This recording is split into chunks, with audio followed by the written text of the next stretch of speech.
Good evening, everyone. Bonsoir à tous et bienvenue à cette rencontre du comité de dérogation pour la Ville d'Ottawa. Again, this is the Committee of Adjustment for the City of Ottawa. As you know, the Committee of Adjustment is a quasi-judicial tribunal that's appointed by Council to make decisions on certain types of planning applications, and most notably, those are the minor variance and consents, even though there's a few other lesser or less often heard applications. So my name is Anne Tremblay, and with me this evening are my fellow panelists. We have Mr. Colin White, Mr. Scott Hindle, and Ms. Kathleen Willis will be joining us shortly. I'd also like to just note that these hearings occur and never without a hitch. Because we have good coordinators and staff behind us. So I'd like to introduce Emily Byers, coordinator, who helps us with all of our technology, Ms. Mandy Nguyen. Mandy Nguyen? Hi there, Mandy. And Mr. Alexander Jones. And good evening. And with us this evening, we also have Deputy Secretary Treasurer, Mr. Matt Garnett, who's going to answer all the tough questions that anybody has. All right, so just note that this session is being video conferenced and live streamed on YouTube. And you can access either the YouTube video or the agenda through the Committee of Adjustments website if you're so inclined to do so after this evening. So before I begin, there's a couple of remarks that we need to make regarding essentially jurisdiction of the committee. So we hear applications on issues that are very narrow in the grander scheme of things. So we recognize that the development is much more than something like a minor variance or consent. And there's site plans and subdivisions that go on all around the city. But our scope is really very small in the in that overall range of planning and development. So with that, then we don't really discuss anything that's outside of what's really in the application itself.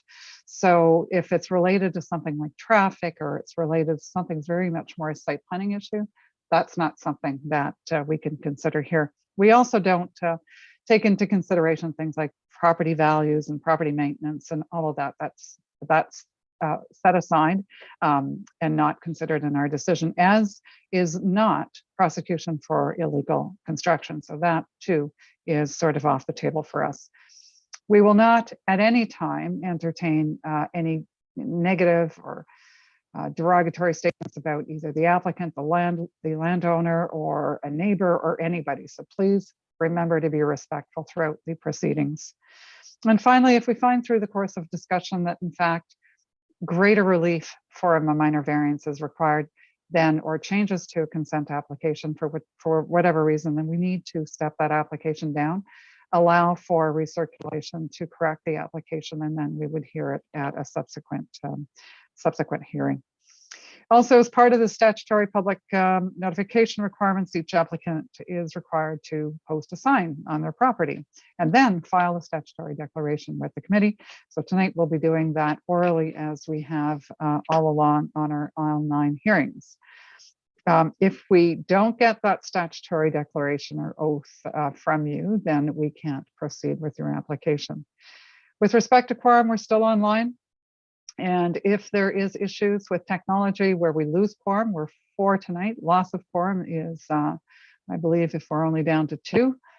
In that case, any issues or applications that haven't been heard will be stepped down to the very next meeting of the Committee of Adjustment, if we can't, and only if we can't reestablish connectivity with 1 or 2 members to establish quorum. So in terms of the hearing process, what we typically do is try to hear the applications in the order that they have been received, which is the order that you saw on the agenda.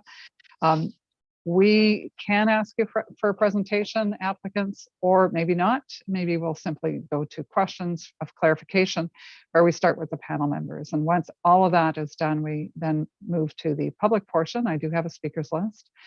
Anybody can address the committees, even if you're not on the list. All I would ask you to do is raise your hand. We'll bring you in, and then we'll get your name and your municipal address for the record before you start. So after that's all done, what the committee does is, and we may ask you some questions, members of the public, we close down the public portion and then go into deliberation, where we might ask additional questions of staff for clarification, further clarification based on some of the evidence that we might have heard from the public. And then we go to a decision, and the committee can either, of course, grant or deny or adjourn an application, as I mentioned, if there's a requirement to do so. Or we can, on occasion, reserve if an application is controversial and we've heard a lot of new evidence. Doesn't mean that we don't make a decision this evening. It just means that we reconvene at the end of the overall hearing to have further discussions about that application. So once we've made a decision, a formal written decision is issued within 10 days of the hearing. Note now, though, and this is important, it's a change to the appeal provisions under the Planning Act. Note that with the adoption of Provincial Bill 23, that's now in full force and effect, the decisions of Committee of Adjustment continue to be appealable within the 20 days of the written decision, but only by the applicant, the minister, or a specified person or public body that has an interest in the matter. And a specified person does not include an individual or a community association. And this new bill essentially eliminates all of the appeal rights, not only to future Committee of Adjustment decisions, but also to any third-party appeals that were made to prior decisions of the committee, but for which the Ontario Land Tribunal has not yet scheduled a hearing.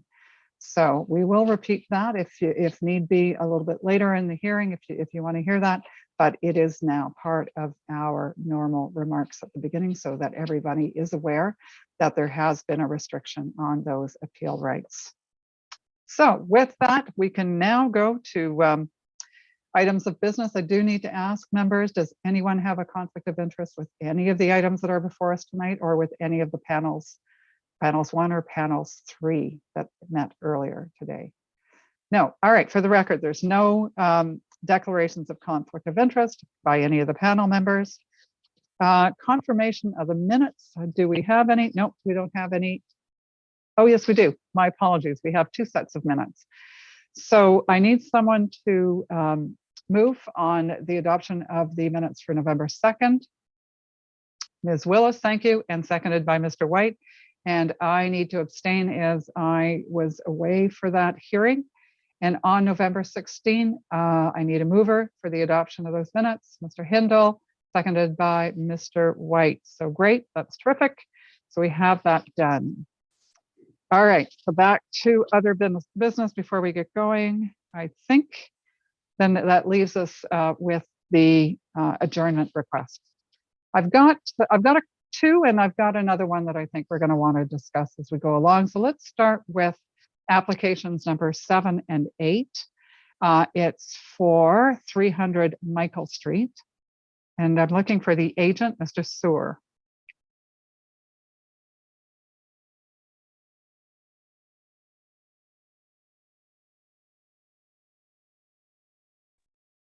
Good evening, Madam Chair. And that's 1300 Michael Street. Right. Did I not say that? I think you said 300. Oh, I said 300. 1300. Nope, didn't mean to say 1300. All right. So we understand that we are going to, you've in fact requested an adjournment. Can you just give us a couple of words on that, please?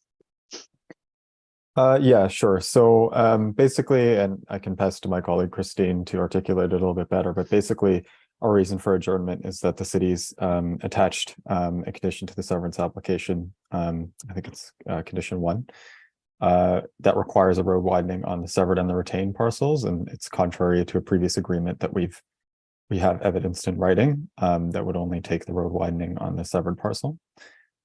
So it's on that basis that our development was designed. So we'd need time to address that with the city and discuss that matter with them. All right. So the next meeting time that I have is January 11th. Yeah. Yes. That would give you sufficient time. All right. Yes, I believe so.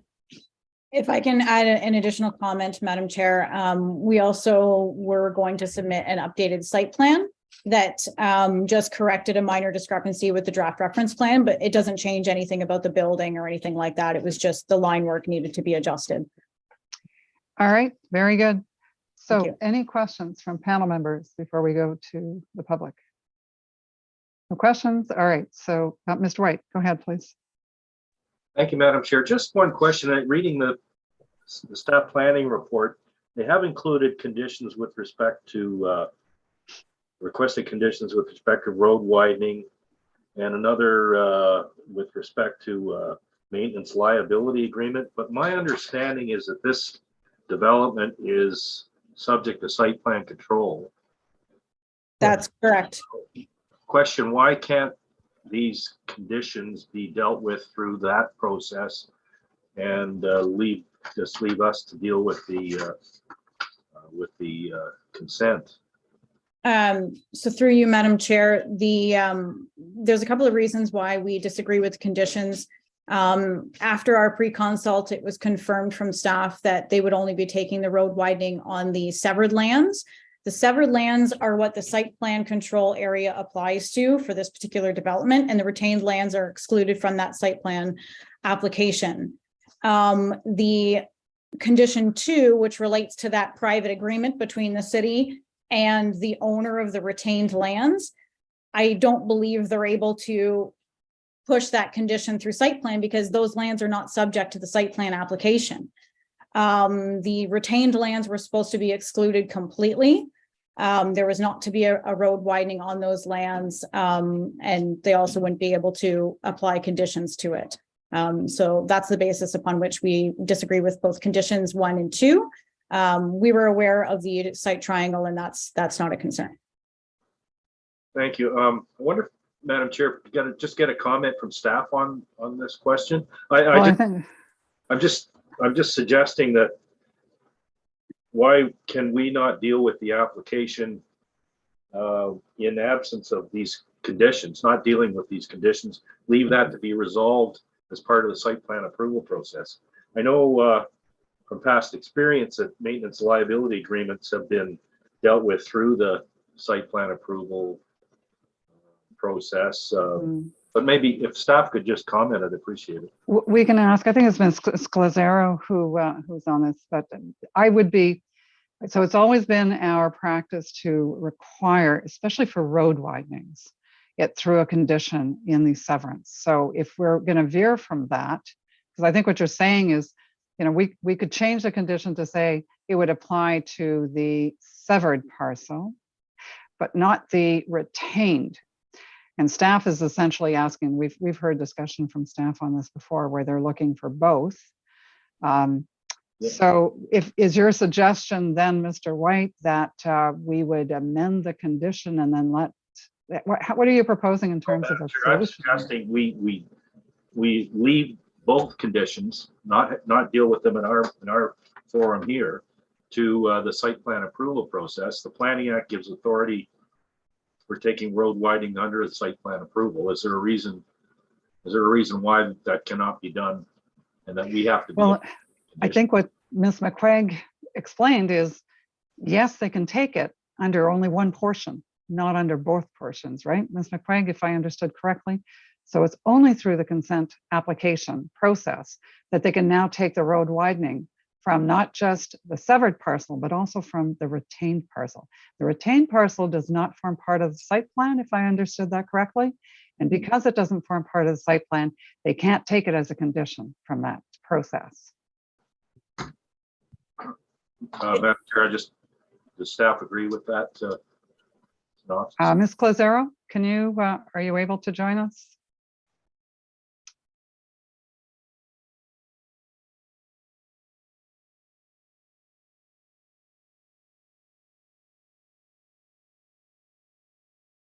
Ms. Clazaro?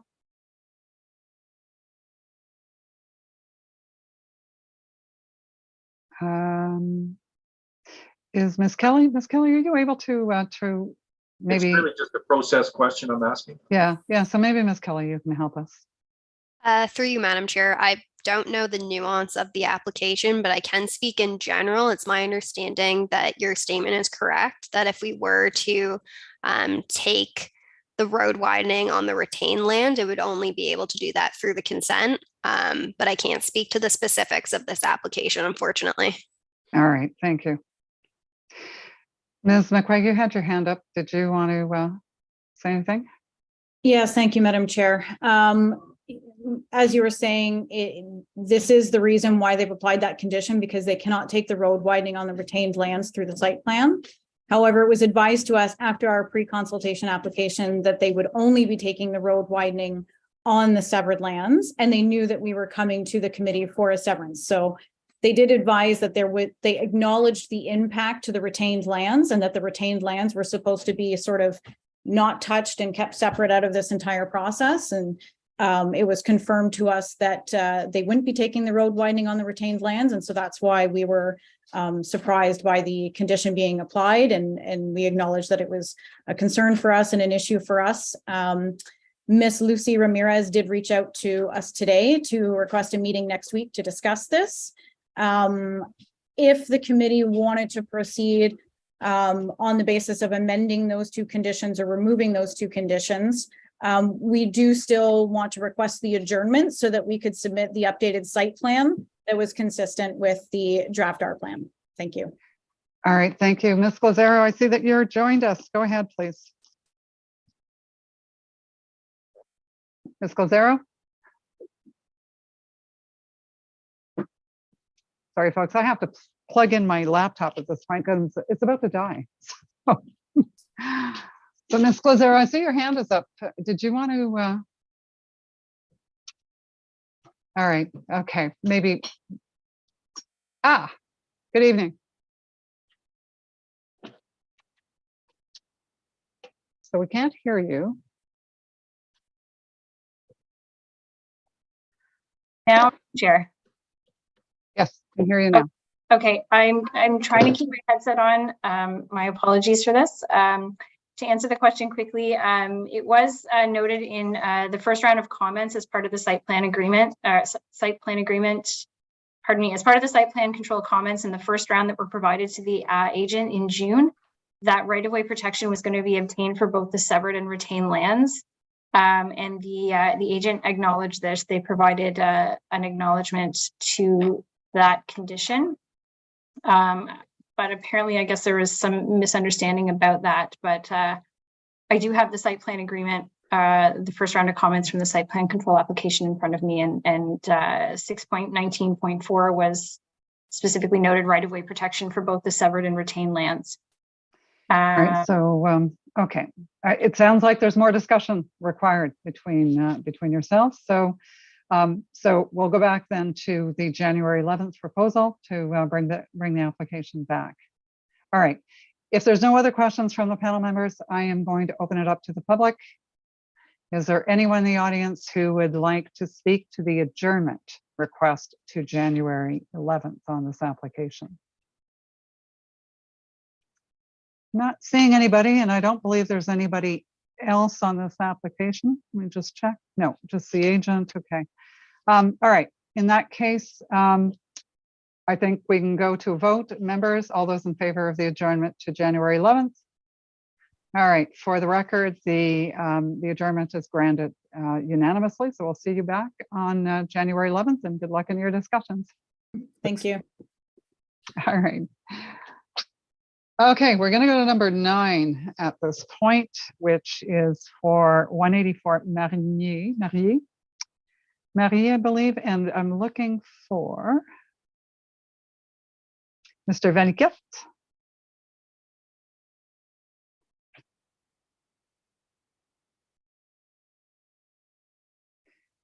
Do we have Mr. Oh, yes, I see his name. Okay.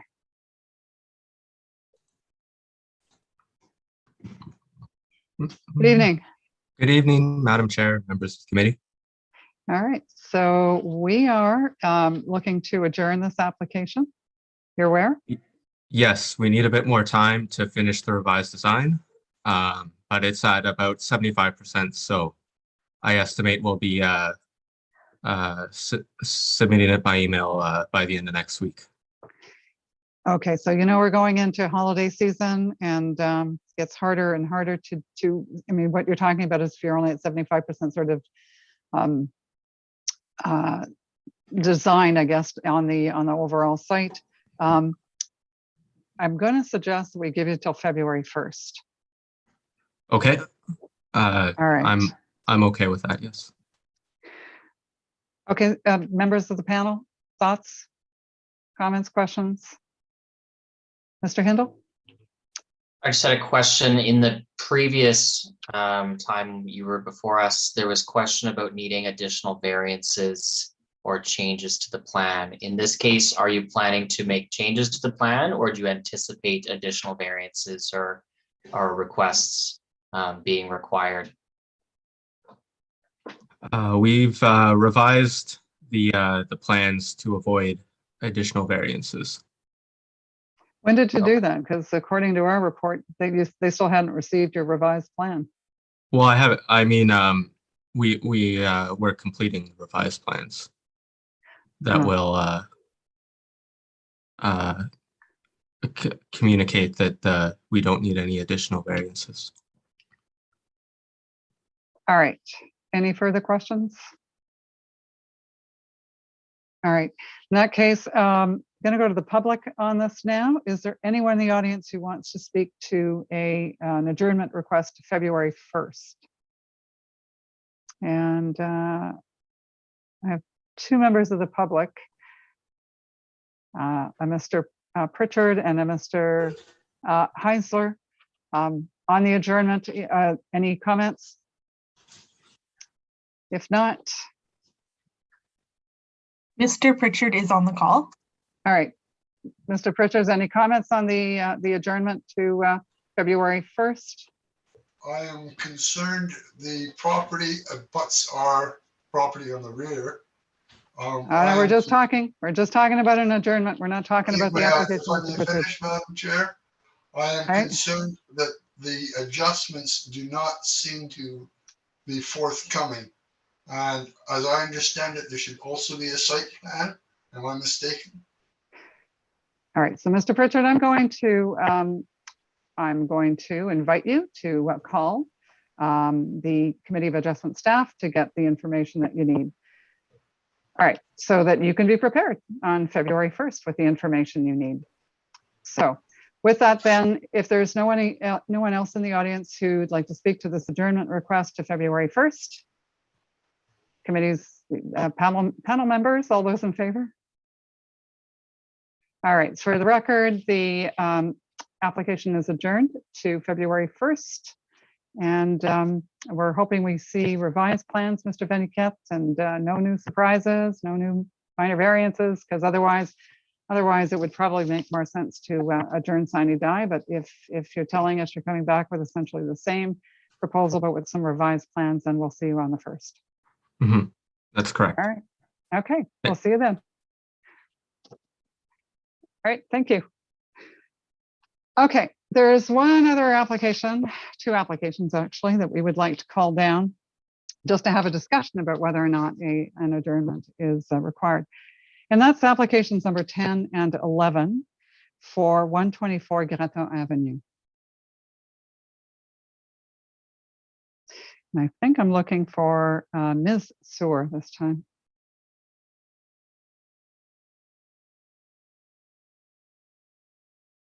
Good evening. Good evening. So we've had a look at this application. We know you've read the report from planning staff. Yes, we have. Okay, so there's some issues with regards to the driveway width. So there's some concerns that they've identified.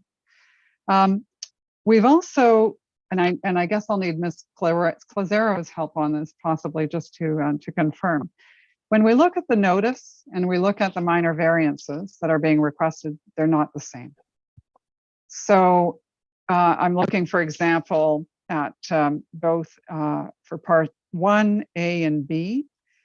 The notice talks about frontage, which isn't the same thing as lot width. I recognize that, but they're saying 13.31, but on the notice, and the minor variance is 14.1. The issue we have, of course, is the 13.1 is greater relief. So I need confirmation that the 14.1 is the lot width and that the frontage is 13.31, and that there's in fact no discrepancy there. We don't Madam have. Chair, Yes, go if ahead, I may, Mr. that's exactly the case. Okay.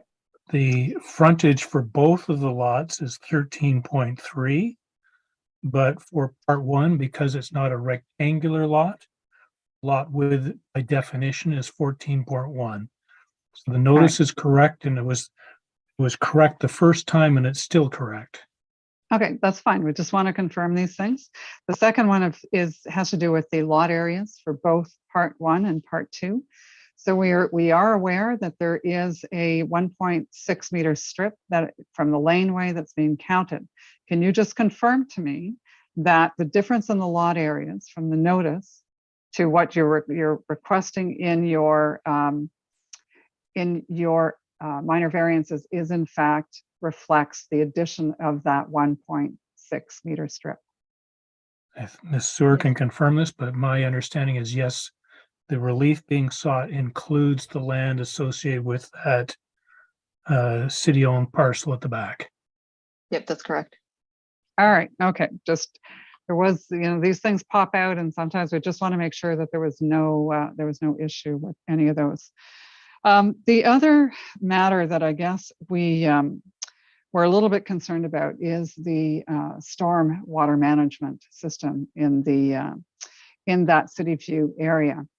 And so we became aware just recently about a study that the city had done that was actually fairly detailed. We don't see comments, and now I'm really looking to Ms. Clazzaro for that.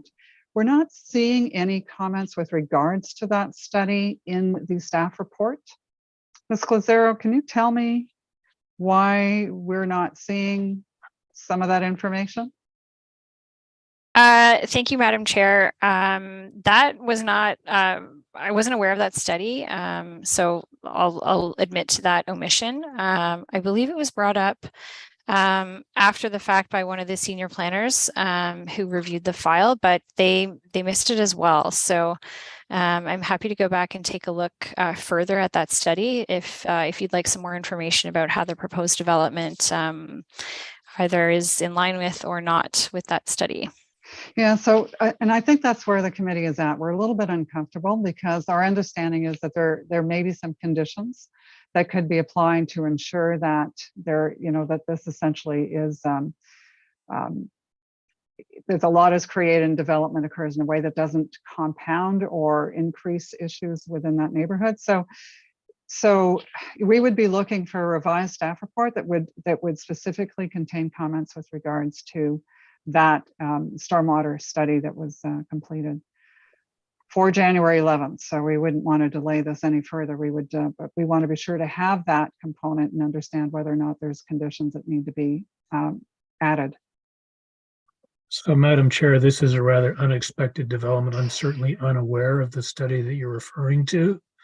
So if staff could help us out, that would be very much appreciated. I'm not sure whether it's of relevance or not, but I can appreciate your position that you seem to be aware of something that nobody else on this hearing knows about. And I'm not even sure how that happened. Well, so Mr. Chown, I don't know if you've, how many applications that you've represented in the City area, but I can tell you that Ms. Wilson and Ms. Yes, Pratt have been here many times about the stormwater management issues within their neighborhood. And so, part of what our due diligence is to request some information about that. And we had understood that there was a study that was done. Great. So if there has been a study done then, and there's more fulsome information about it and ways that could, in fact, maybe frame conditions that would allow this lot to go forward, then in our mind, that's sort of would be the win-win for everyone. So, but we recognize it's news to you, Mr. Chairman, at this point. But I think in the interest of just ensuring that we've got the completeness of information and that we're handling the, I guess the the actions around this development, that we get that information and have that analysis undertaken by staff. That position is reasonable, Madam Chair. I certainly hope that staff can enlighten us as quickly as possible so we have a better understanding of what you're talking about. So thank you for that, and appreciate your proposition that we would adjourn it to the next available committee meeting, which would be January the 11th. Exactly. All right. Okay, with that then, is there anyone in the audience who wants to speak to the adjournment to January 11th on this application? All right, that being no one coming forward, all those in favor on the panel to adjournment to January 11th? Madam Chair, right. can I just say something? Nope. No, Nope. Ms. Wilson. Nope. The public portion's done. We made the call. We're Okay. adjourning to January 11th at this Okay. point. So for the record, it is unanimous, and we'll see you then back in the new year. And hopefully we'll have, so Ms. Glazero, just to be clear, we're looking for, some fulsome information on all of that, so that there's, like, I don't want anybody walking away from the meeting having any questions about anything. So let's try to get some detail around what that means and how we're to treat development. And in this application, like I said, if there's any conditions, great, bring those forward if there's something we can do. All right. Okay, thanks, folks. We'll see you then in the new year. And thank you, Mr. Chen. And thank you, Ms. Sewer, for your understanding. Thank you. All right. Thank you. The next application I'm going to call down out of order is number 12, because we have some simultaneous translation for this application, and because we have translators who are on the clock. We are going to deal with this application next. So number 12, which has to do with 1127 Avignon Court. All right, and I'm looking for Ms. Simpson. Is that correct?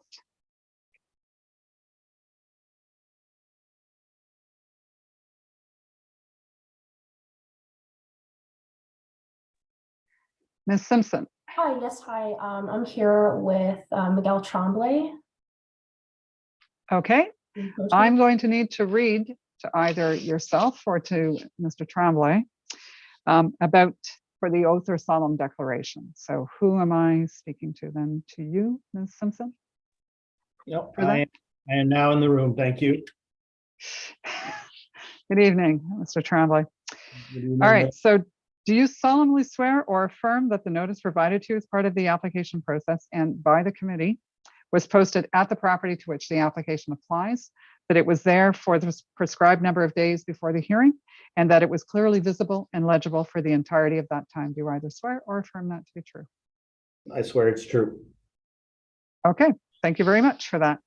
All right, so I don't believe we're looking for any presentation on this. The only thing that I'd like to flag from a housekeeping standpoint, my understanding is that on the notice we've shown 6.09 meters as the frontage, when in fact it should read 6.19. Can Correct. you confirm that?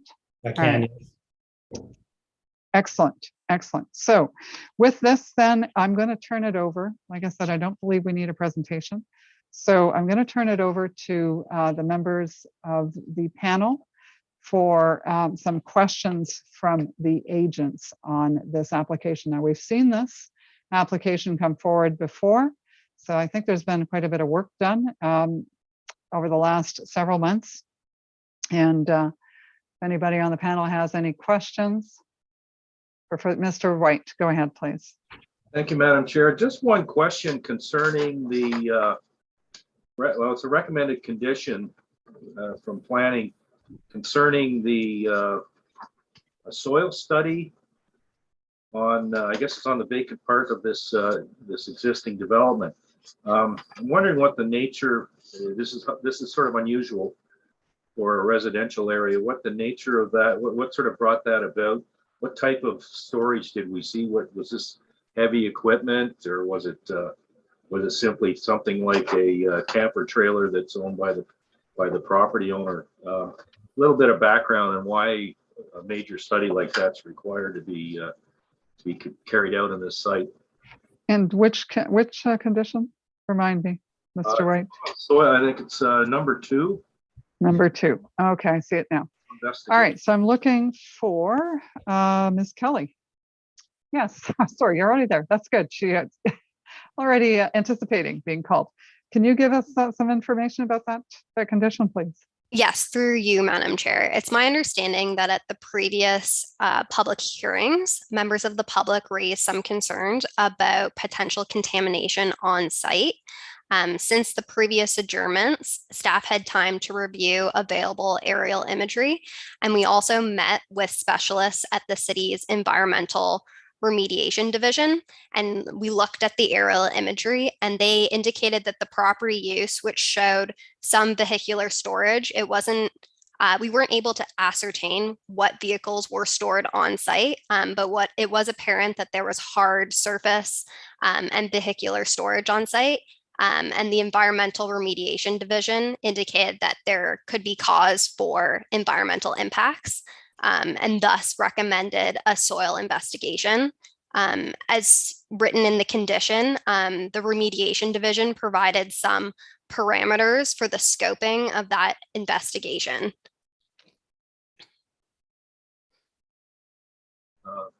Madam Chair, I wonder if the applicants could comment on that. Maybe they have more information on what actually occurred on the site. Yeah, so the area through the chair, the area was previously fenced in. There was some hard surface. It's actually apparent now because the fencing, some of it's been removed. It was really just household vehicles like cars, motorcycles, those kind of things. There was nothing unusual or unconventional about it. We're not thrilled about the study, but it is a condition that is acceptable to the applicant. So the soil investigations will be done in short order, and there's no expectation from the engaged consultant that there will be anything beyond what a lawnmower or a motorcycle would generate. Thank you. Thank you. All right, thank you, Mr. White. Any other questions from the panel members about this application? I just have one, Ms. Kelly. I noticed, and I just want to confirm this. So I saw that there were some comments from Ottawa Hydro about underground services and then possibly having to be relocated. Can you just confirm to me that that can be caught? Because I didn't see it as a condition, that it can actually just be caught at the building permit stage? Through you, Madam Chair. Yes, that's my understanding as well. All right. Okay. Thank you for that. All right. So if there's no other, oh, Mr. White, go ahead, please. Sorry, Madam Chair, just something else came to mind. I'm assuming that the type of unit that's proposed here would be simply an extension of the existing townhouse block, another townhouse unit. And question to staff, would another form of housing be permitted? In other words, would a single detached unit be able to be accommodated on the site? Through you, Madam Chair, based on the lot size, a single detached dwelling could not be accommodated. Staff reviewed the application with the understanding that it would be a townhouse unit, which I believe was confirmed at the January or February hearing earlier this year. Correct. Thank you. And in terms of access, I understand through the report that access for vehicular access will be via Jean d'Arc Boulevard as opposed to the residential street on the corner. Okay. Yes, through you, Madam Chair. There's been significant back and forth between the applicant or the agent and staff in terms of the appropriate location for a driveway. Due to the proximity to the intersection at Jean d'Arc and Avignon, a proposed driveway at that location wouldn't comply with the private approach bylaw.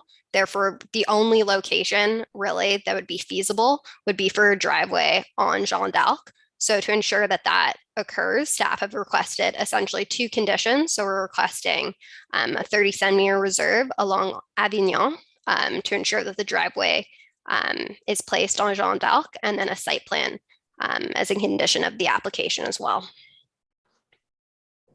Just to follow up, Madam Chair, would that 1 foot reserve on Avignon preclude pedestrian access? In other words, putting the front door of the unit fronting onto Avignon. I think this was a concern that was brought up by the residents previous hearing of this item, that the face on Avignon might not be desirable if all the front doors are accessing or fronting onto Jeanne d'Arc.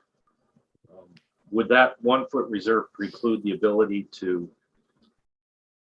put a front door onto Avignon? Through you, Madam Chair, no, the 37-year reserve would not preclude frontage on Avignon. Thank you. Okay, thank you for that, though, Mr. White. You reminded me that this is not just a consent application; it's also for an easement at the back of the property to allow access to, I believe, the townhouse units that's to the north of it. Correct? I see Mr. Trombley nodding. Yeah, so we're good. Yes. All right.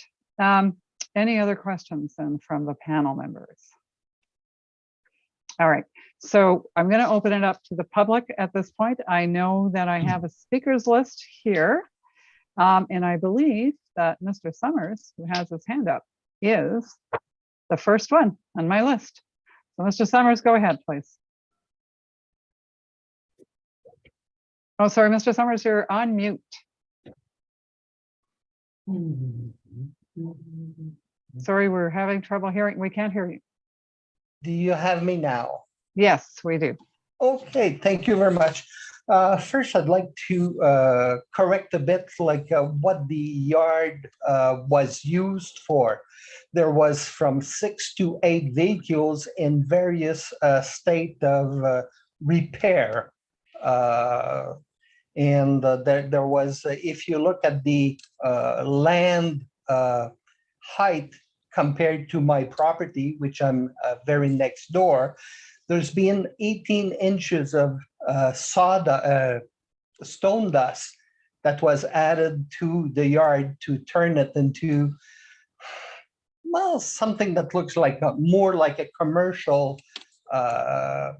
property than anything else. And part of my concern there is with that amount of stone dust, how do you turn the backyards of 1127 and 1129 into something that is greener, for one thing. But I am aware there was oil spills and oil changes that were done on various vehicles, not quite the way you would expect it be done on a residential property. The other thing is I had submitted to the committee my comments along with pictures of the property itself, part of which shows that the front of the property has an addition to the parking lot through a concrete cement slab, which removes a lot of the greenage that you would expect on the front of a property. And my comment there was with more parking lot, that generates more snow to remove with a lot less space to move that snow.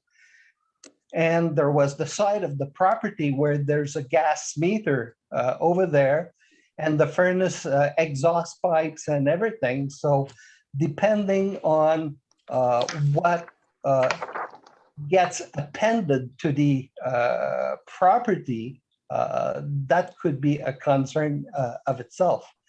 So anyway, I'm a bit concerned that my comments that was sent to the committee has not been included in this meeting. I understand that potentially it didn't meet the format that this procedure requires, but all the same, the front of the property leaves very little space for greenage or whatever.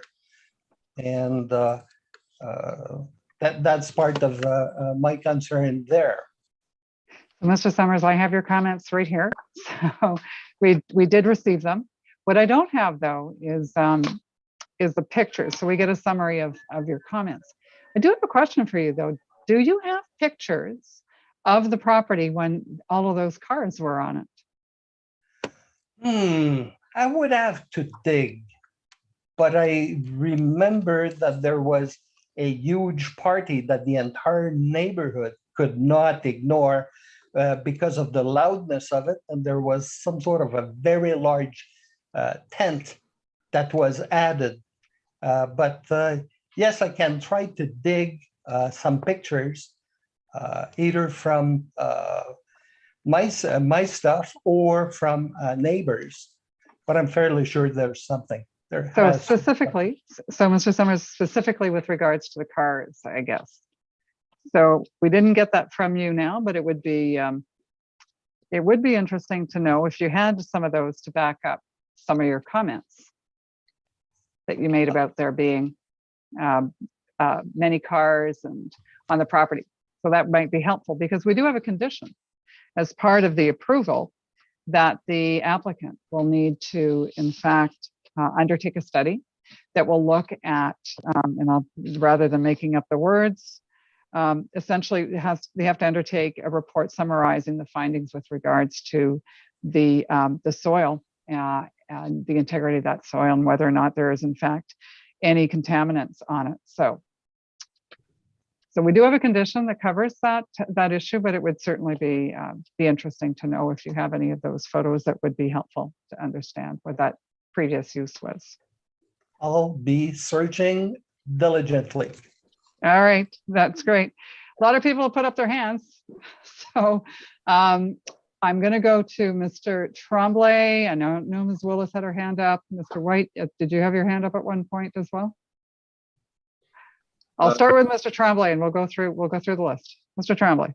Thank you. No, I just, we are aware of Mr. Summers' comments and we do take them seriously. And that's why, this application has been adjourned several times to try to respond to these. I can quickly try to give you a little bit of comfort. But the previous tenant had done those actions to add the stone dust. The intent will be to restore the rear yards for both the existing lot and the future lot. It's not good marketing. It's not good livability. In addition to the soil study, there's also an obligation for a drainage and grading plan. And stone dust is not very permeable, and there will have to be some reinstatement to natural conditions for purposes of drainage and grading. With respect to the concrete extension, it's actually a walkway. It's not part of the driveway. It's a walkway providing pedestrian access to Avignon Court. The driveway on the existing lot will actually be shaved off a little bit, saw cut and removed to make sure that it doesn't exceed 3 meters, which is the width permitted in the bylaw. And that means that 50% of the lot width along Avignon will be available for green space only and for snow storage.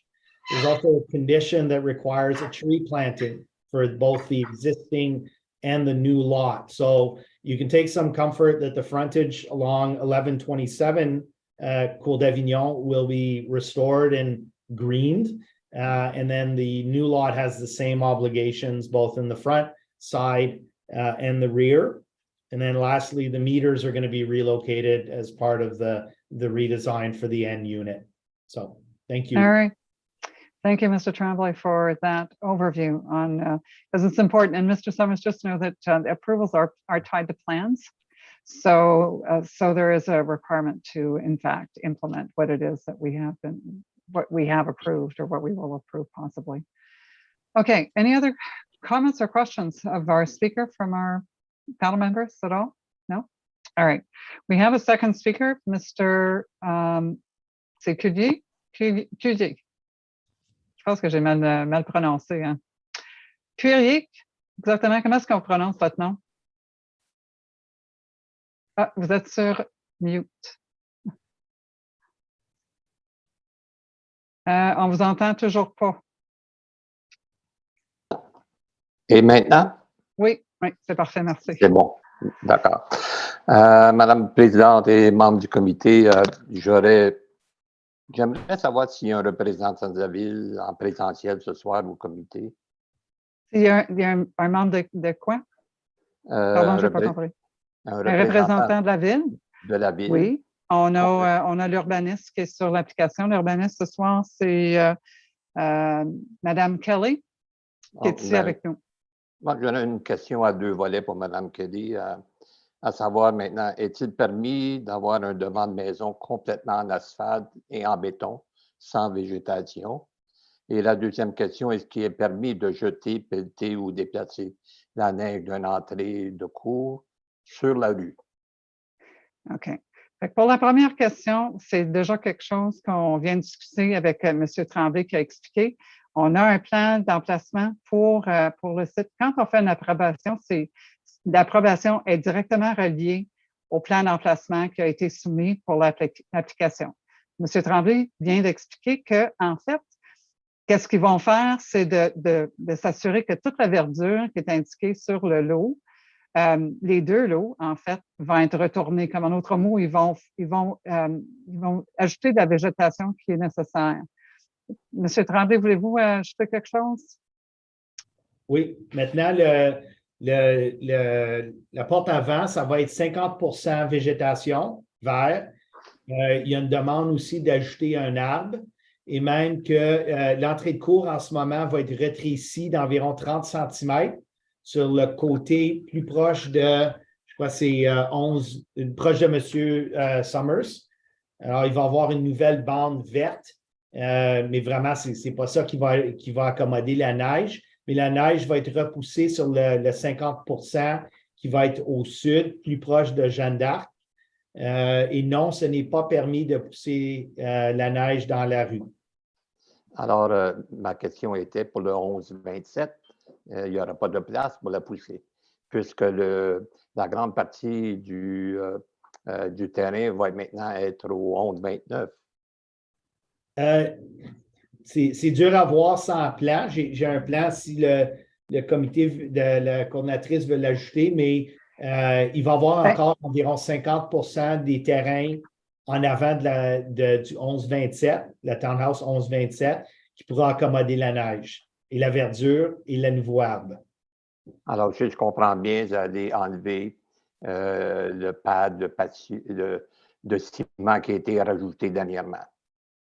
Non, ça c'est permis. C'est parce que c'est une entrée de porte.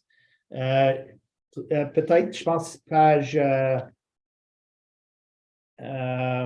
Ouais, OK. Alors, où ça dit pour le 11-27, là, il y a une petite boîte verte. Ça va être le découpage de l'entrée de cour qui va être ajouté pour conforme à la dimension de 3 mètres qui est juste en avant du garage uniquement. Où il y a le chiffre 3.73, c'est plus ou moins où il y a l'entrée en béton là, que vous avez discuté, mais il va encore rester dans l'entrée de béton et la verdure environ, ben pas environ, minimum 50%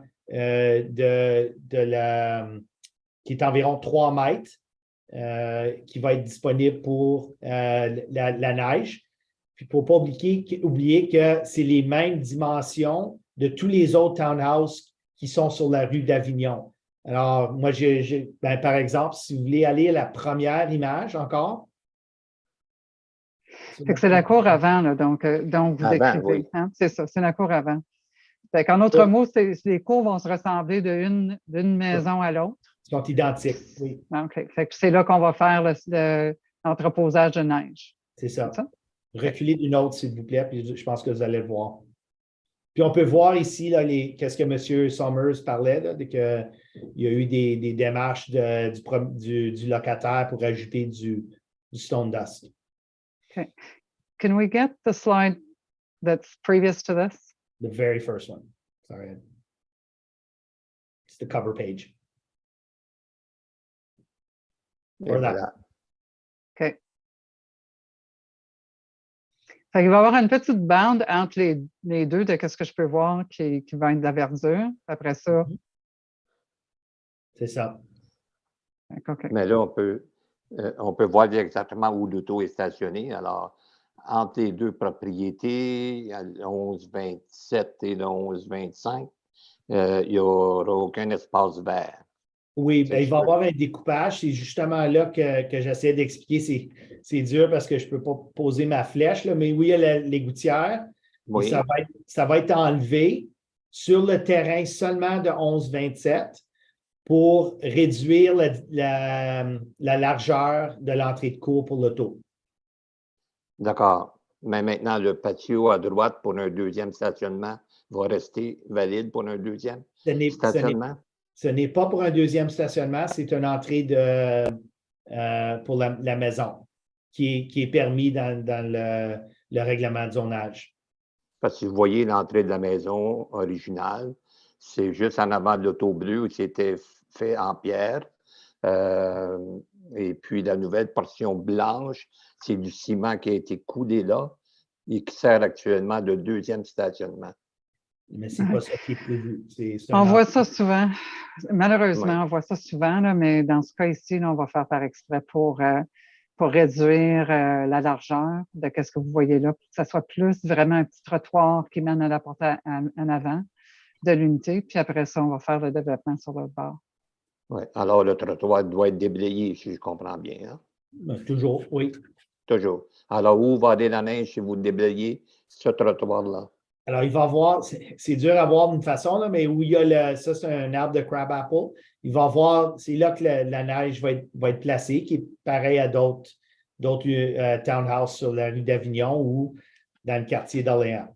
Oui, mais où vous voulez déplacer la neige, ça va être sur la nouvelle propriété qui va être le 1130 Avignon.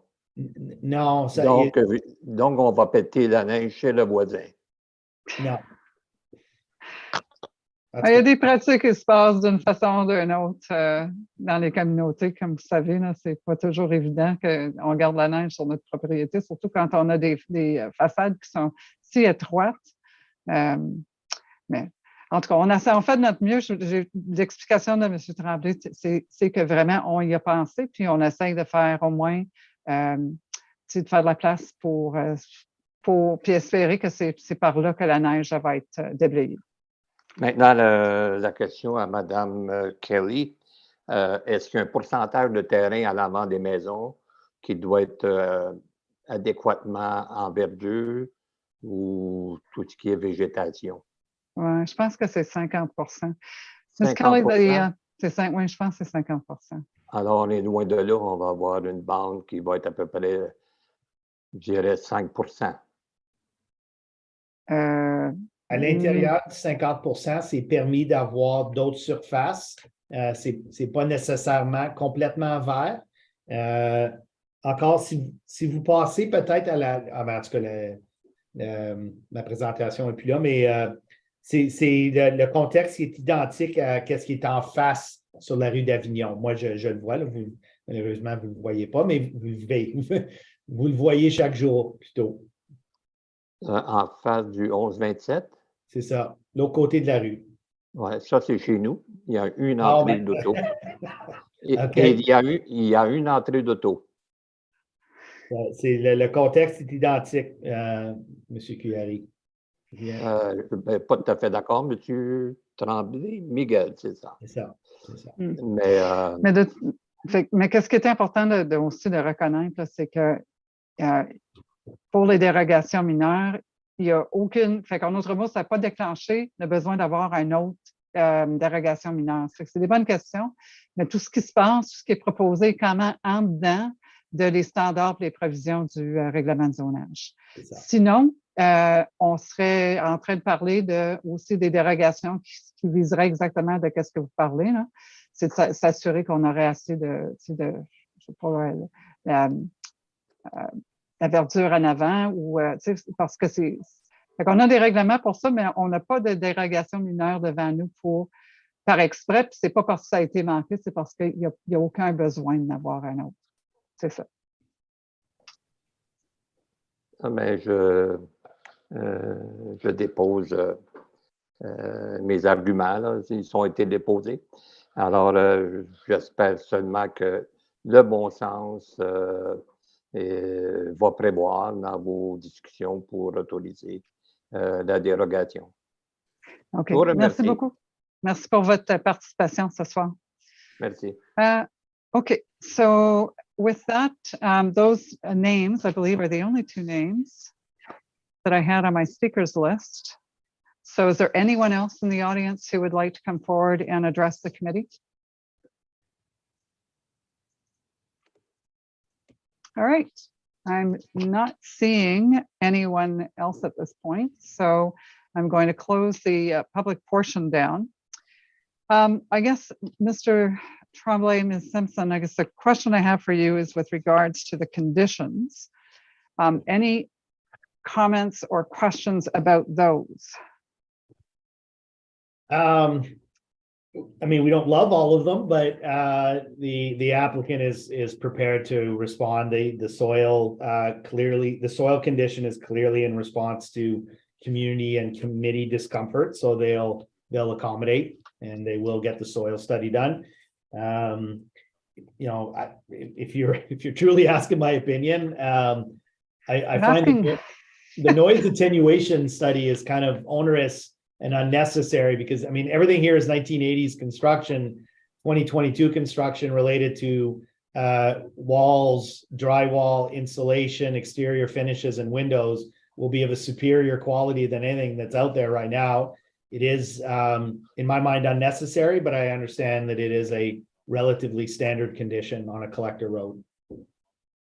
You couldn't be any closer there, Mr. Tremblay, to that collector. Yeah, but my point is across the street, there is a townhouse that's even closer, exactly what's being proposed here, and the construction is nowhere as good in terms of noise attenuation. But if the city wants to study, that's fine. It's just you know, it's added expense to cost of housing. But all right. Okay. Any other further questions from the committee on this request for consent? I see Mr. White. Mr. White, sorry, Mr. White. Thank you, Madam Chair. With respect to that noise condition, is there any reason why we could not simply put a requirement in that, and I'm assuming it's for protection of inside noise primarily, that simply that the unit be designed such that it has the capability to have central air conditioning installed, which is, I think, standard in any development, any residential unit today. Is there any reason why we could not simply just do that and accommodate the concerns with respect to noise? Ms. Kelly? Yes, through you, Madam Chair. So the official plan requires a noise study when a sensitive land use is located within 100 meters of a collector or major arterial road. Engineering staff do have the ability to waive the noise study for a warning clause based on the type of the road and the distance to the road. In this case, the property is too close to, I guess, qualify for that replacement of the study with the warning clause. That's what engineering staff indicated to me.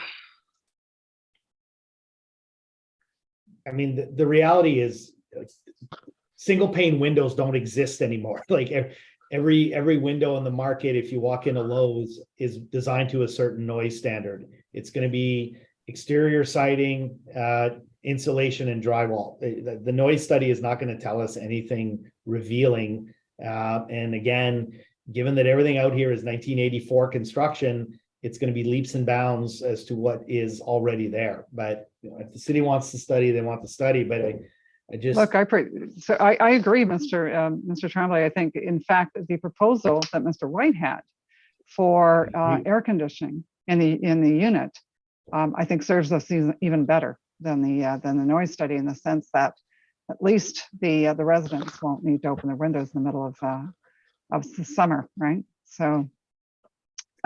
Okay, there is a condition, though, isn't there, just for a requirement for air conditioning? Is Mr. White, are you proposing that we replace the one that's in the report with that one? Yeah, I think there is we have in the past, I don't have it in front of me, but we have in the past imposed a condition like that, which really all it does is ensure that 2022 construction standards are maintained and that air conditioning is the units designed so that the air conditioning can be accommodated. There's a standard condition out there in our package that I think covers that. Yeah, we've seen that. I just want thoughts from Mr. Hindle and Ms. Willis on that. Yeah, I was of the same opinion as Mr. White. I think that makes a lot of sense in this case. Okay, Ms. Willis? I agree. Okay. Well, with that, then, Ms. Kelly, I think that what the panel is instructing is that we will essentially replace that condition with the one that requires air conditioning units to be installed rather than a noise study as part of our approval. So Mr. Garnett, is there anything we need to do in particular? Do you need Madam Chair, do we need to read it into the record or something, or? it may be to the applicant's benefit to highlight. I do have the wording in front of me. There is a standard condition that's been imposed that provides two options, a noise study or, and I'll read, design the dwelling units with the provision for adding central air conditioning at the occupant's discretion and enter into an agreement with the city at the expense of the owner to be registered on title to deal with covenants and notices that shall run with the land and buying future owners, warning purchasers and tenants of expected noise levels due to an existing source of environmental noise. So it's a warning on title as well as the ability to accommodate air conditioning. All right. Does that work for you, Mr. Tremblay? I'm glad I brought it up. Okay, excellent. With that, then, any final comments?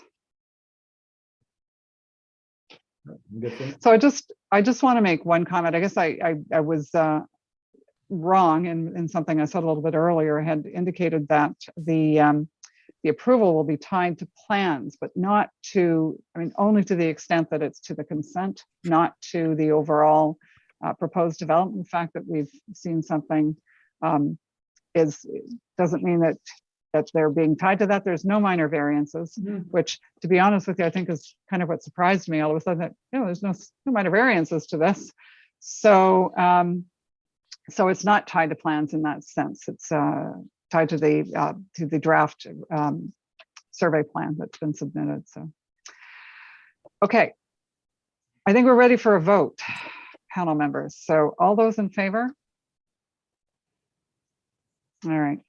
For the record, the consent application and the easement request at the back of the property are granted, subject to the conditions that we talked about, and with the amended condition for the noise. All right. Thank you very much. All right. Thank you very much, folks. Good night. Bye. All right. So that brings us back to the front of our agenda, which is numbers 1 and 2. So with 1 and 2, then I am looking for the agent, I believe, which is Lizana.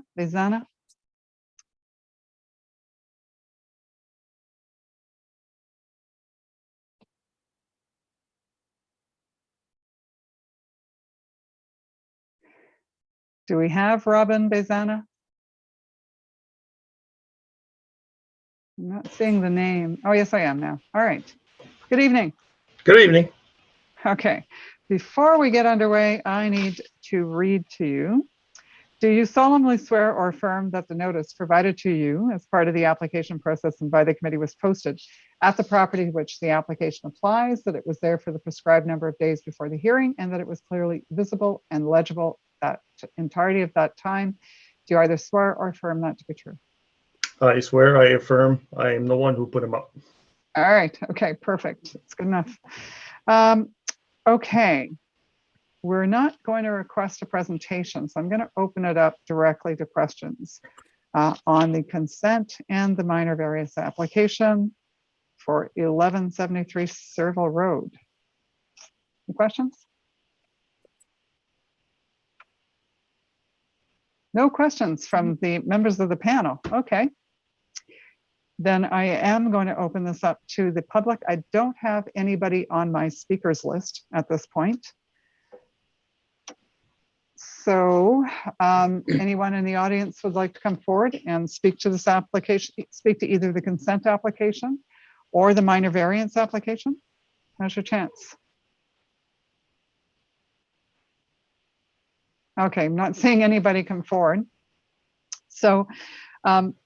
Bazana, my understanding is there are no conditions that have been identified as part of the planning report, and I may want to speak with Ms. Glazero about this as well. I think this is a lot line adjustment, and we were able to follow it. I mean, so it's sort of, you know, so we were able to understand through the application exactly what's going on here. But typically we have a lot line adjustment, a standard lot line adjustment condition that hasn't been recommended here. So Ms. Glazero, can you tell me why? Thank you, Madam Chair. Are you able to hear me? Yes, we can. Okay, excellent. Yeah, thank you, Madam Chair. So, so we weren't imposing any conditions on 1173 Serval Road, specifically because they were sort of effectively doing this as a favor to 1178 Cummings, who are actually the subject of the site plan application. One of the conditions of the site plan agreement was that the owner of 1178 Cummings sort of do their best to do this land swap just as a way of cleaning up ownership and removing the need to have that easement over a portion of 1173 Cummings. So we didn't think it appropriate to include the condition for road allowance at this time. There's no development proposed for 1173 Cummings. Yeah, okay.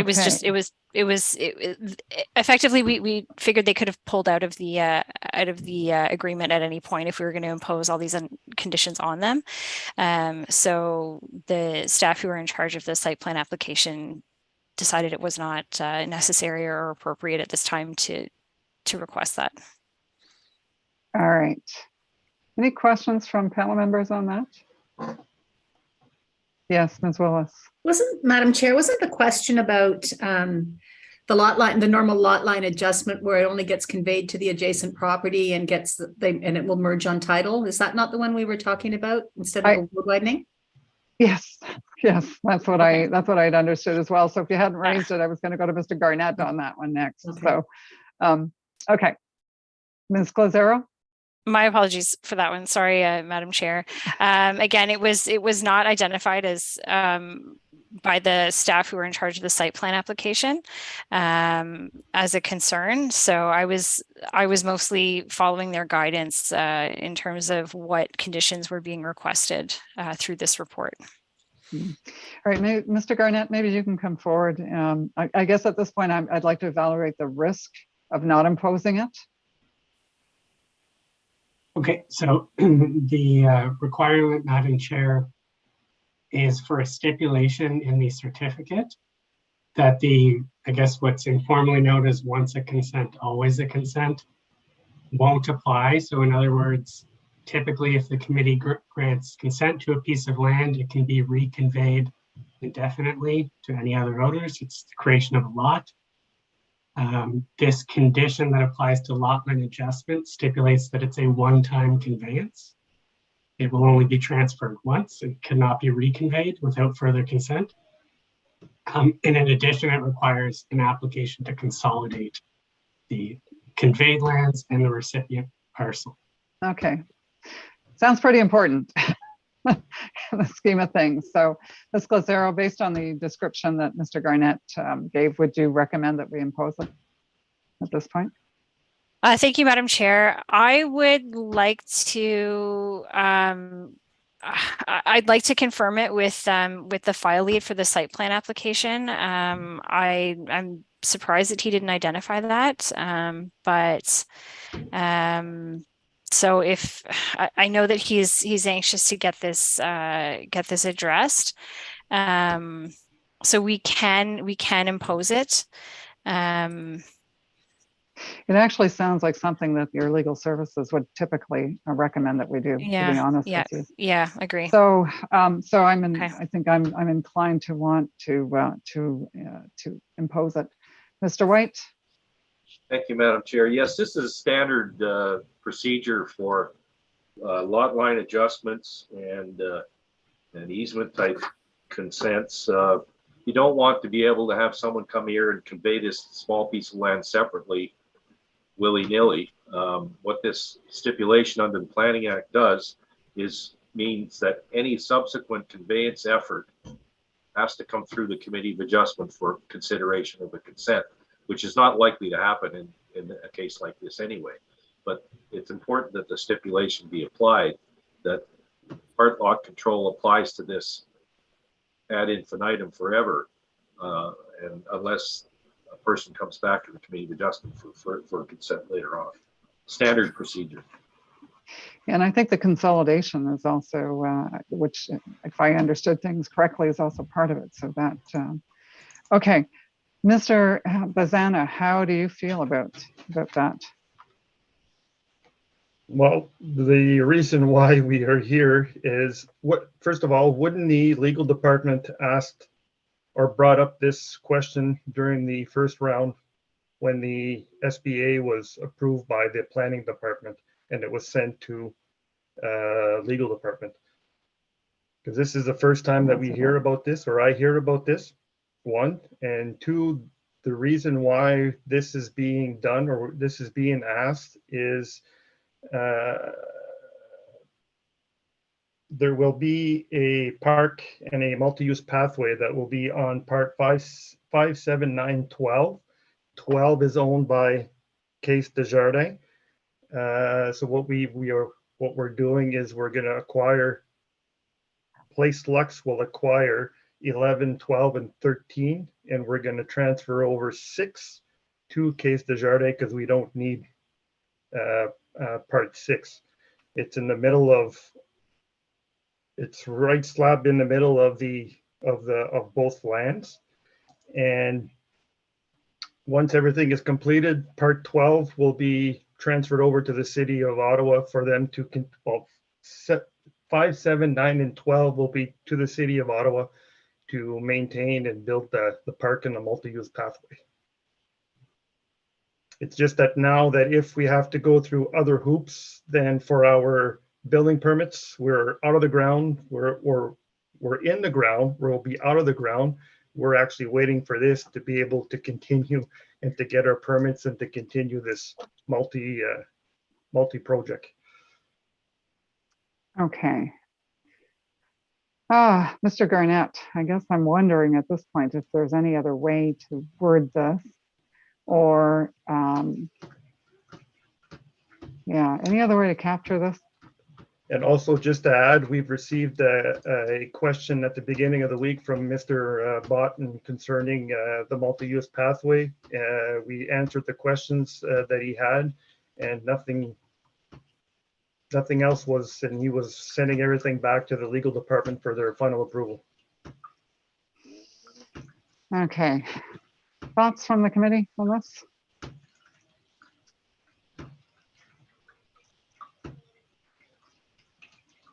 Okay, I'm not getting a lot of feedback at this point. I'm going to pick on you, Mr. Hindle. Yeah, I mean, I think it's, you're right that it's a standard condition that we typically do just to make sure that it is truly a lot line adjustment and not creating new severable parcels in the future.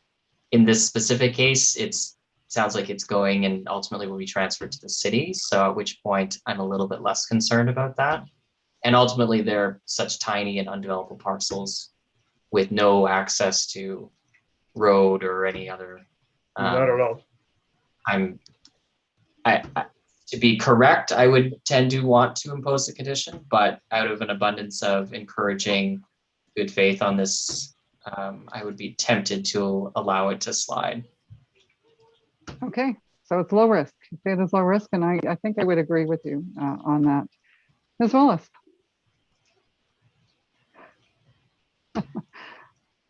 Yeah, I tend to agree. I would think that through the conditions of site plan approval, it sounds like it's quite a interesting land transaction that's going on, and I would assume that the people looking after the site plan would have that in hand if there's something to be conveyed to the city for which you do not have to go through severance.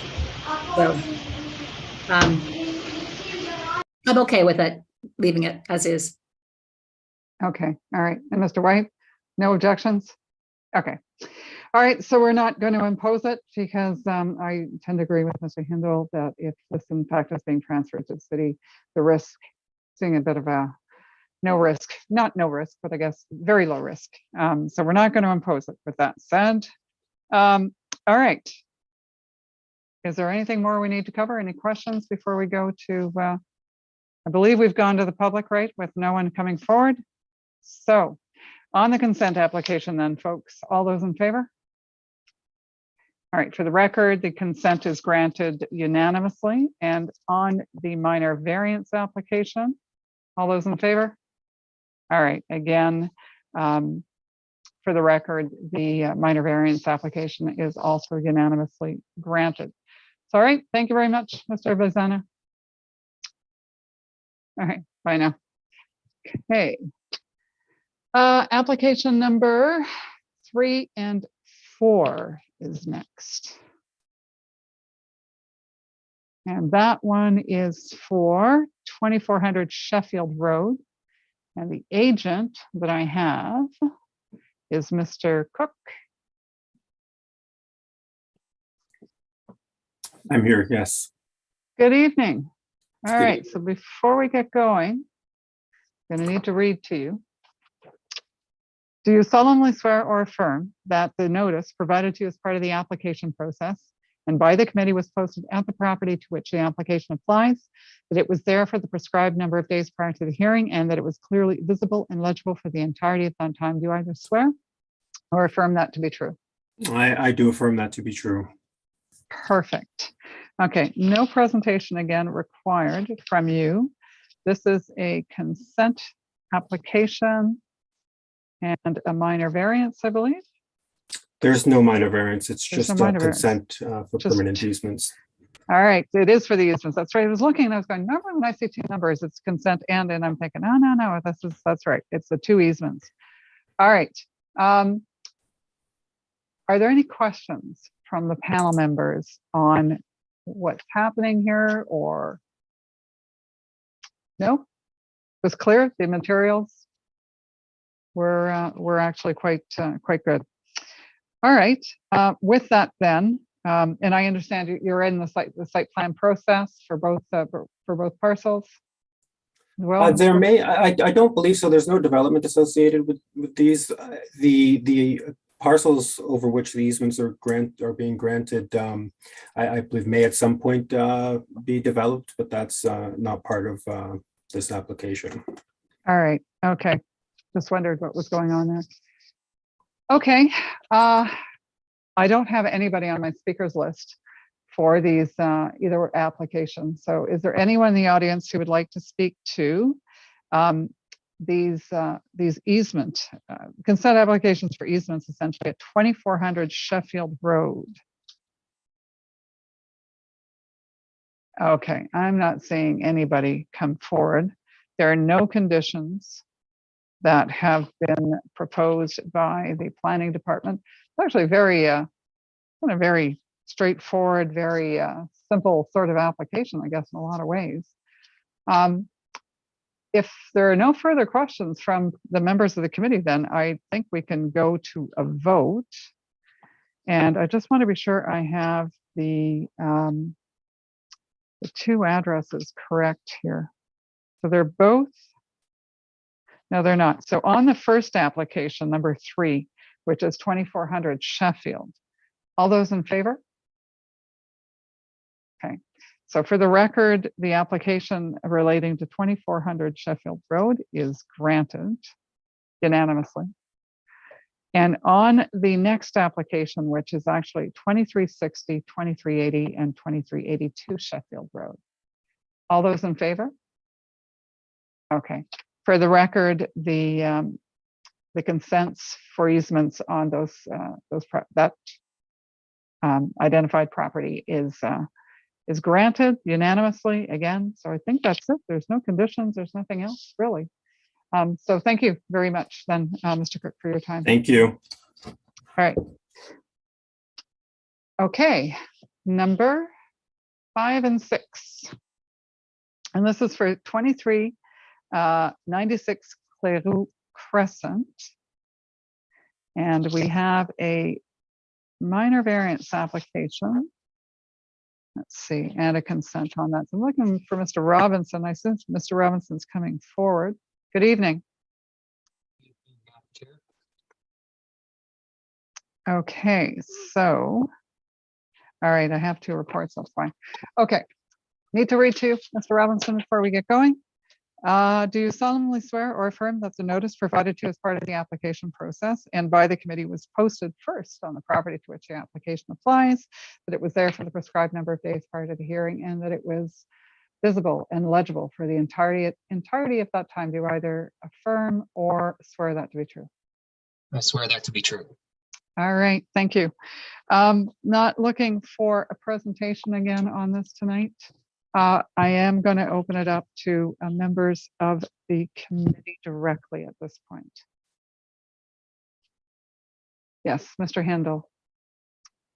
Yeah, I'll just ask Mr. Robinson, I guess, for the variance for the front yard parking. In this case, it's primarily because of the angular shape of the property, that technically it's in the front yard, but fundamentally it's within kind of that angular plane, effective kind of along the road. That is correct. The applications before you are actually on 2 properties. So we have to, it's a building on each property. And as a result, the 7 parking spaces that are in front of the building at 2396 are actually behind the building at 2380 Cleroux. And it's indicated in the staff report, if this was all one property, that variance would not be required. Okay.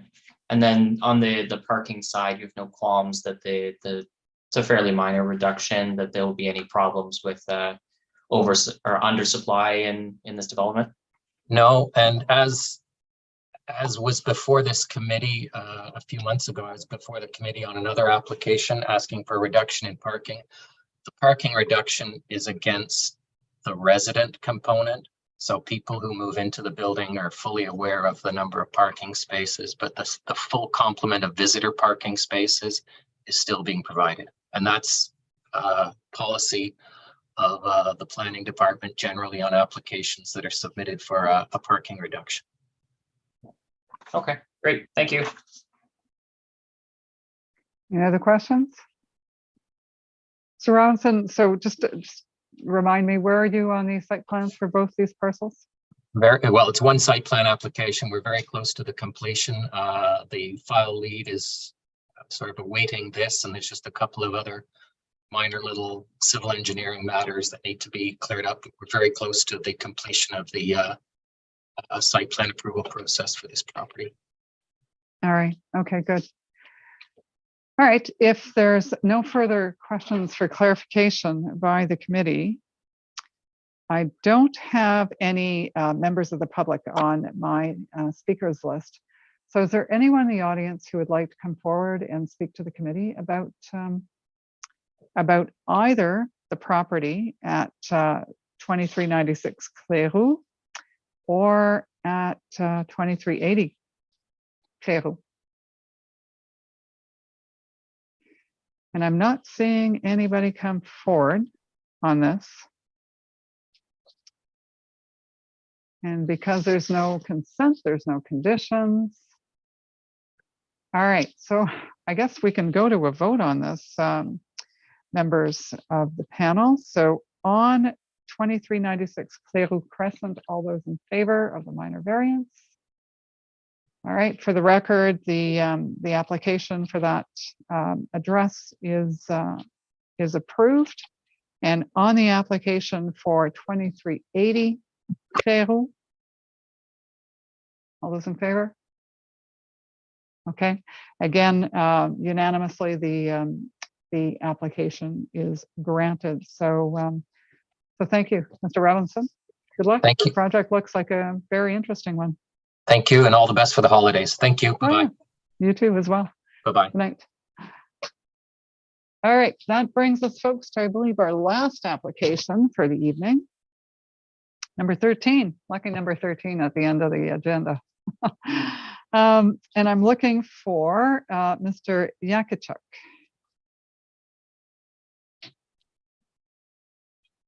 Good evening, Madam Chair. Good evening. I am going to need to read to you before we go any further. Do you solemnly swear or affirm that the notice provided to you as part of the application process and by the committee was posted at the property to which the application applies, that it was there for the prescribed number of days prior to the hearing, and that it was clearly visible and legible for the entirety of that time? You either swear or affirm that to be true. I do affirm. Perfect. Okay. All right. So members of the panel, this is, we've seen this a couple of times. It's for 3440 Woodruff. Are there any questions? No questions on this one. Let me just see if I have any comments or questions. Sometimes my notes are buried.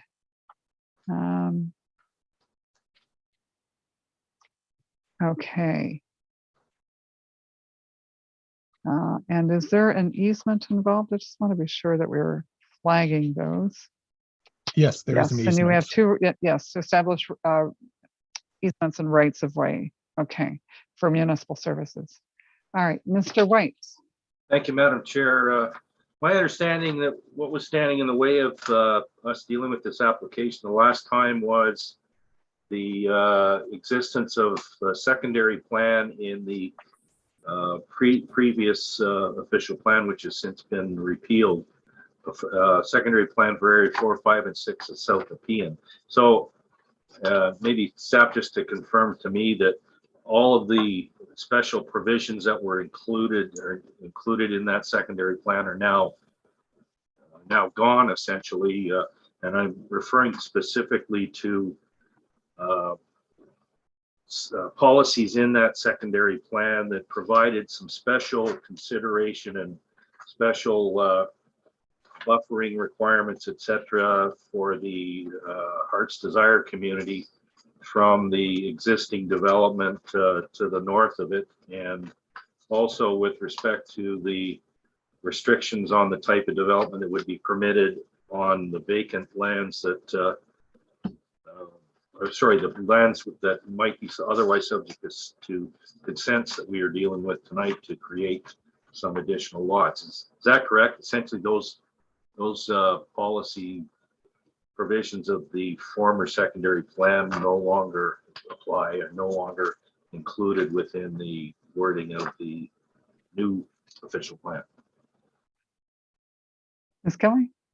Yes, through you, Madam Chair, in response to Member White's question, the South Nepean area secondary plan was repealed with the new official plan.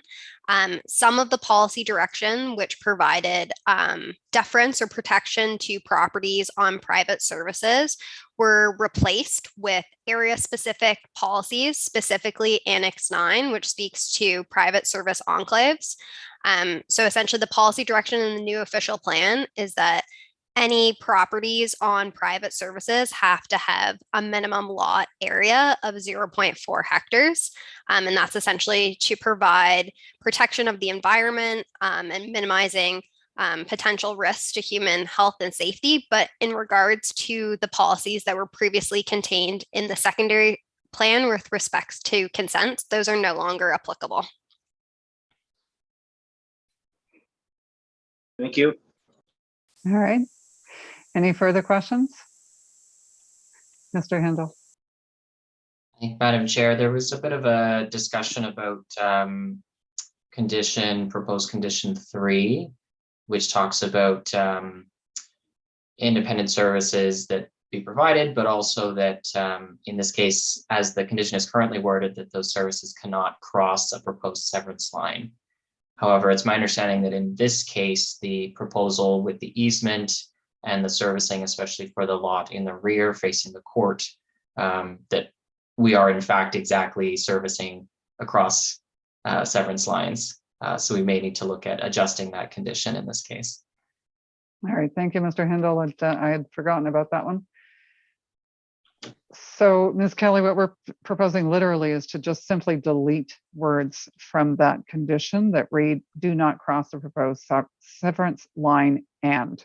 So it would read essentially that the severed and retained parcels have their own independent water, sanitary, and sewer connection as appropriate, and that these services are connected directly to city infrastructure. Through you, Madam Chair. Yes, I agree. And my apologies for not catching that. Okay, great. Mr. Yakachuk, you're good with that? Yep, totally. Through you, Madam All Chair. right. Is there anything else?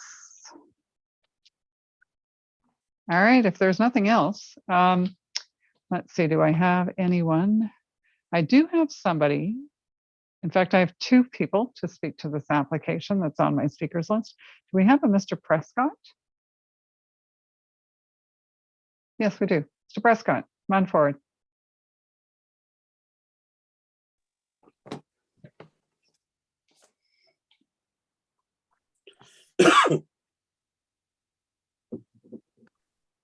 Mr. Prescott? Yes, okay. The floor is yours. You have 5 Well, minutes. thank you. We had submitted it. We've been involved on behalf of the Hartstar Community Association. We worked with FOTAN, the planning department, to try to understand exactly what the application involved. We've met with all the affected property owners and solicited their input and explained the process. And we understand at this point in time that the application meets the current bylaw requirements and the official plan. Therefore, we're not objecting to it. We had some conditions that we would be concerned about discussing with the property owners, such as the issues of grading, forestry cover, slope development, that sort of thing. And we find that those concerns that we had were very well represented in the conditions put forward by the planning department. And so our position really as a community is that while we're not happy with the increased intensification, we understand that it meets current official plan and zoning requirements, and that we'd ask only that when you approve this, or if you approve this, that you do so with the approval of the city conditions, the planning department conditions, because they very well represent the concerns of the community, both immediately and in the long term, in ensuring that this development follows and doesn't have any greater effect on the community. All right, perfect. And you're right, there is quite the list of conditions that address a very wide range of things. So, so terrific. Any questions for Mr. Prescott? All right, so we're going to go to our next speaker then, Ms. Beverly Cordukes.